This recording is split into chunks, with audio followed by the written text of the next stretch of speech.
दोस्तों, बुद्ध की हर कहानी इतनी अच्छी है कि हम उन्हें सुनकर जीवन को सफल बना सकते हैं और बहुत कुछ सीख सकते हैं।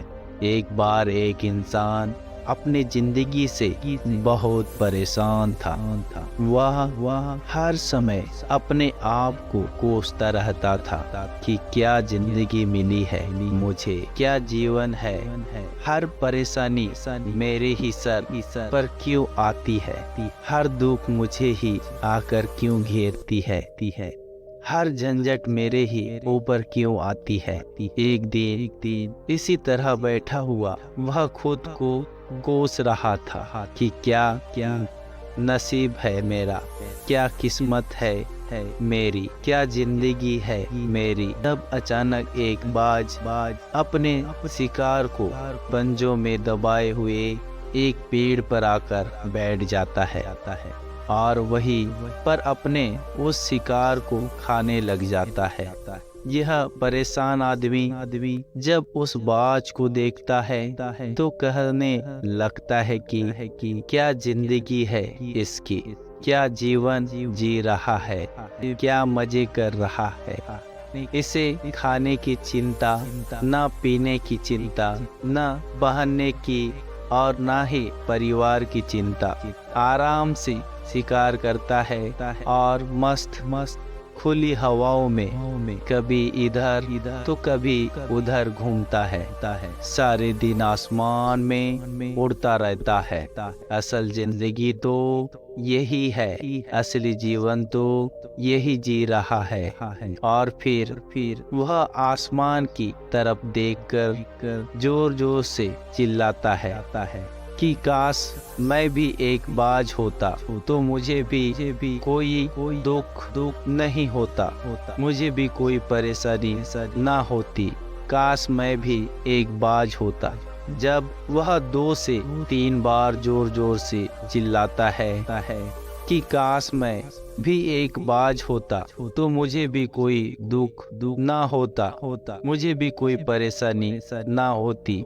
अचानक आसमान में बिजली कड़कने लग जाती है और आसमान से आवाज आती है कि ए इंसान, क्या हमने सच सुना है कि तू हमारी दी गई जिंदगी से परेशान है और तू एक बाज बनना चाहता है। तो इस आकाशवाणी को सुनकर वह इंसान हैरान रह जाता है और आसमान की तरफ देखकर कहता है कि हाँ, मैं सच में अपनी जिंदगी से बहुत परेशान हूँ, क्योंकि हर परेशानी मेरे साथ ही है, हर दुख मुझे ही है, हर तकलीफ मेरे ही साथ है। तो आसमान से फिर आवाज आती है कि इंसान एक बार फिर सोच ले, हमने तुझे बड़ी प्यारी जिंदगी दी है, लेकिन अगर फिर भी तू चाहता है कि हम तुझे बाज बना दे तो हम तुझे बाज बना देंगे। लेकिन अगर एक बार हमने तुझे बाज बना दिया तो फिर हम तुझे दोबारा बाज से इंसान नहीं बनाएंगे। तो यह आदमी तुरंत जवाब देता है कि मैंने अच्छी तरह से सोच लिया है कि मुझे बाज ही बनना है, और एक बार बाज बनने के बाद मैं दोबारा कभी नहीं कहूँगा कि मुझे इंसान बना दो। तभी ऊपर से आवाज आती है कि जैसी तुम्हारी इच्छा, और वह इंसान बाज बन जाता है। बाज बनते ही वह इंसान खुली हवाओं में उड़ने लगता है। अब वह कभी उड़ता हुआ इधर चला जाता है, कभी उड़ता हुआ उधर चला जाता है और सोचता है कि क्या मजे की जिंदगी है। असल जिंदगी तो यही है, ना कोई चिंता, ना कोई परेशानी, ना कोई डर। वह सारा दिन ऊंचे आसमान में उड़ता रहता है। 2-3 मिनट पंख मारता है, उसके बाद पंख मारना बंद कर देता है और लंबे समय तक हवाओं में तैरता रहता है। इसी तरह हवाओं में तैरते हुए शाम का समय नजदीक आ जाता है तो वह सोचता है कि मेरे पास रहने का ठिकाना भी होना चाहिए। मेरा अपना एक घर होना चाहिए जहां मैं रात में आराम कर सकूं। तो यह सोचकर वह छोटी छोटी लकड़ियां इकट्ठा करने लग जाता है और एक ऊंचे पेड़ पर अपना घोंसला बनाने लग जाता है। एक एक लकड़ियां इकट्ठा करके वह अपने लिए एक सुंदर सा घोंसला तैयार कर लेता है और रात में उसी में सो जाता है और सोचता है कि सुबह उठकर शिकार भी करूंगा और सुबह उठकर फिर से मौज मस्ती भी करूंगा, खुली हवाओं में उड़ूंगा। सुबह होते ही वह शिकार की तलाश में निकल जाता है। हवाओं में उड़ता रहता है, ऊपर से जाकर देखता है कि कहीं जमीन में मुझे कोई शिकार नजर आए तो मैं तुरंत जाकर उसे दबोच लो और वहीं पर खालू लेकर उसे कोई शिकार नजर नहीं आता। काफी समय बीत जाता है, वह लगातार ऊंचाई से शिकार को ढूंढता रहता है लेकिन उसे कोई शिकार नहीं मिलता। फिर पास ही एक जंगल होता है, यह उस जंगल में चला जाता है यह सोचकर कि शायद वहां पर कोई अच्छा सा शिकार मेरे हाथ आ जाए। यह जंगल के ऊपर उड़कर शिकार को ढूंढता रहता है। तब जंगल के अंदर जाकर भी शिकार को ढूंढता है लेकिन इसे वहां भी कोई शिकार नहीं मिलता। अब शाम का समय नजदीक आ चुका था। वह मायूस होकर वापस अपने घोंसले की तरफ लौट रहा था कि रास्ते पर थक कर एक पेड़ के ऊपर बैठ जाता है। जब वह पेड़ के ऊपर बैठा होता है तो उसकी नजर एक बीमार चिड़िया पर पड़ती है जो कि घायल अवस्था में होती है। यह तुरंत जाकर उसे दबोच लेता है, उसके पंख निकालकर अलग अलग कर देता है और उसे खा जाता है।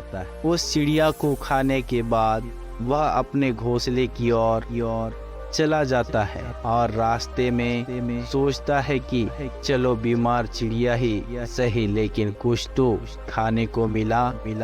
वह अपने घोंसले पर पहुंचकर आराम करने लगता है और सोचता है कि सुबह एक अच्छा सा शिकार पकड़ना पड़ेगा और अपनी भूख मिटा लूंगा।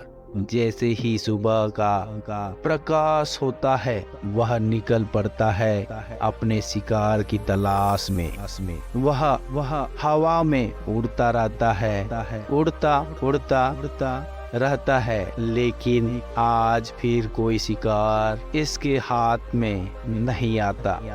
काफी समय बीत जाता है, वह ऊंचाइयों पर जाकर अपनी तेज नजरों से शिकार को ढूंढने की पूरी कोशिश करता है लेकिन इसे कोई भी शिकार नजर नहीं आता। फिर वह पास के उस जंगल की तरफ चला जाता है लेकिन इसे वहां भी कोई शिकार नहीं मिलता। इसी प्रकार पूरे दिन उड़ते शाम का समय नजदीक आ जाता है तो वह निराश होकर वापस लौटने लगता है और रास्ते में एक पेड़ पर आकर बैठ जाता है। सोचता है शायद आज फिर कोई बीमार ही चिड़िया मिल जाती, लेकिन हर बार किस्मत मेहरबान थोड़ी होती है। अब तो कोई बीमार चिड़िया भी नहीं मिली। वह थक हार कर वापस अपने घोंसले की तरफ चल पड़ता है और घोंसले पर पहुंचकर भूखा प्यासा ही सो जाता है और सोचता है कल सुबह एक बड़ा सा शिकार करूंगा और आज की भूख भी मिटा लूंगा। वह रात को अपने घोंसले में सोया होता है।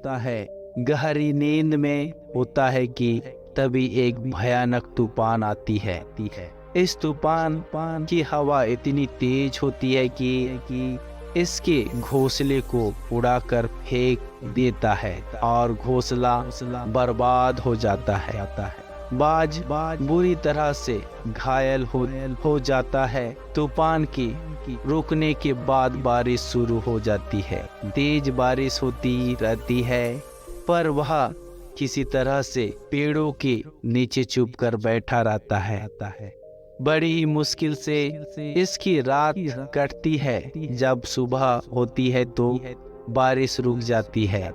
बारिश के रुकते ही चारों तरफ खुशियाँ छा जाती है। चारों तरफ हरियाली छा जाती है। नदियाँ और झरने तेजी से बहने लगते हैं। जब कुछ फिर पहले जैसा हो जाता है, लेकिन वह बाज अब पहले जैसा नहीं रहा।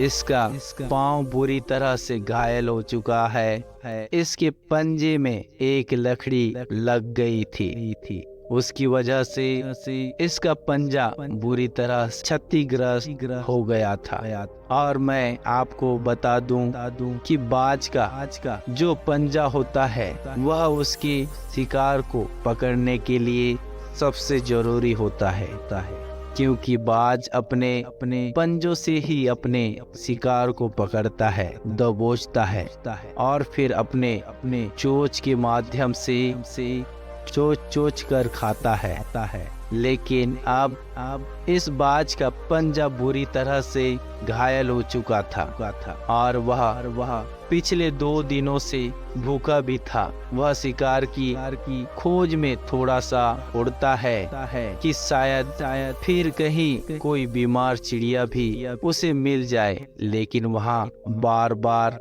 कोई बीमार चिड़िया या मिलने वाली थी। वह कुछ देर तक उड़ता है, लेकिन फिर भूख और दर्द के मारे थक कर एक पेड़ पर आकर बैठ जाता है।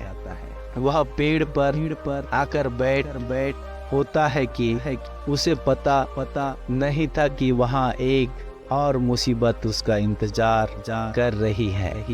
और वह मुसीबत यह थी कि 8-10 कौवों का एक झुंड मिलकर उसे परेशान करने लग जाते हैं। इसके ऊपर आकर इसके घाव में चोंच मारने लग जाते हैं। इन्हें भी पता चल जाता है कि यह बाज घायल है और भूख की वजह से कमजोर भी है। वह बाज उनसे बचने के लिए थोड़ा सा उड़ता है और फिर जाकर बैठ जाता है। उनसे पीछा छुड़ाने का प्रयास करता है, लेकिन वह फिर उसके पीछे आ जाते हैं। तो फिर वह उड़कर थोड़ी दूर चला जाता है, लेकिन कौवों का समूह उसका पीछा नहीं छोड़ता और बार इसके पास आकर इसे परेशान करते हैं। कौवे अक्सर बाज के साथ ऐसा करते हैं, लेकिन फिर बाज भी उनके साथ एक खेल खेलता है। जब कौवों का झुंड बाज को परेशान करते हैं और उनका पीछा नहीं छोड़ते, तो बाज हवा में सीधी उड़ान भरने लग जाता है। वह तेजी से सीधा ऊपर की ओर उड़ने लग जाता है। वे भी उसके पीछे होते हैं, लेकिन कुछ देर तक उड़ने के बाद कौवे इसी ऊंचाई पर पहुंच जाते हैं जहां पर उन्हें ठीक से ऑक्सीजन मिलनी बंद हो जाती है। इनका दम घुटने लग जाता है, उनकी सांस रुकने लग जाती है। तो फिर वह वहां से ऊपर नहीं जा पाते, पर क्योंकि बाज तो बादलों से भी ऊपर उड़ सकता है, इसीलिए वह तो ऊपर चला जाता है, लेकिन कौवे वहां से ऊपर नहीं जा पाते और वह नीचे आने लगते हैं। तो इस तरीके से किसी बाज उनसे अपना पीछा छुड़ा लेता है, लेकिन ऐसा करने के लिए, इतनी ऊंची उड़ान भरने के लिए इस बाज के पास उतनी ताकत नहीं थी, क्योंकि यह भूखा भी था और घायल भी था। तो वह उड़ता और थोड़ी सी दूर जाकर बैठ जाता और कौवे फिर से परेशान करने लग जाते। इसी तरह भूख और घायल हालात में एक दिन गुजर जाता है, दूसरा दिन गुजर जाता है, तीसरा दिन भी गुजर जाता है, लेकिन इस बाज की हालात में कोई सुधार नहीं हो रहा था। बद से बदतर होती जा रही थी। चौथी दिन जब वह बिल्कुल खत्म होने पर आ जाता है, इसके अंदर बिल्कुल ताकत नहीं बची थी और इसका शरीर इसका साथ छोड़ने लगा था। वह किसी तरीके से उड़कर पास ही में इंसानों की एक हॉस्पिटल होती है, उसकी छत पर आकर बैठ जाता है और वहां से आने जाने वाले मरीजों को देखता है और अपने आप से कहता है कि काश आज मैं एक इंसान होता तो ऐसे छोटे मोटे जख्मों का हॉस्पिटल से इलाज करवाता, या किसी को बता देता कि मैं भूखा हूँ, परेशान हूँ, मेरे साथ यह परेशानी है। लेकिन आज मैं एक ऐसा बेजुबान परिंदा हूँ जो कि कुछ नहीं कह सकता, कि किसी को अपना दुख नहीं बता सकता, किसी से कोई मदद नहीं मांग सकता। यही बात सोचकर वह उसी छत पर अपना दम तोड़ देता है।